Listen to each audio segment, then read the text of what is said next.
Nabundol ng humaharurot na motorsiklo ang isang babae sa Cebu City. Pareho silang tumilapon at nasa pulpayan sa CCTV. Nasa frontline ng balitang yan si John Aroa. Pasado alas 10 ng gabi noong Lunes, pero maliwanag naman sa Escario Street sa Cebu City. Makikita ang isang babaeng maraming bitbit. Pinili niyang tumawid sa kalsada kaysa mag-overpass. Nang masiguro ng babae na malayo ang mga sasakyan, saka siya tumawid nang biglang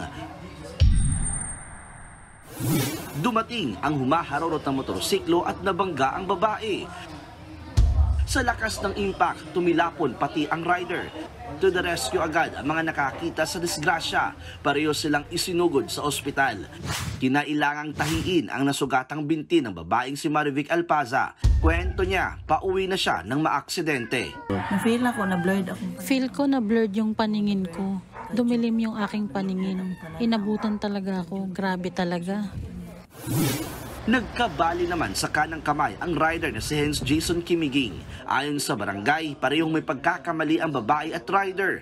Matulin daw kasi ang takbo ng motorsiklo, habang sa blind spot naman tumawid si Alpaza. Nasa lower portion ka ng road, hindi mo makikita yung sa unahan. Pag nakita na niya, nag-apply siya ng brake pero huli na. Accident prone daw talaga ang naturang kalsada, kaya paalala ng barangay, tumawid sa overpass. Sa huli, hindi na nagreklamo ang biktima pero inako ng pamilya ng rider ang gastos sa ospital at gamot ni Alpaza. Nangako rin silang babayaran ang mga araw na kinailangang umabsent sa trabaho ang biktima.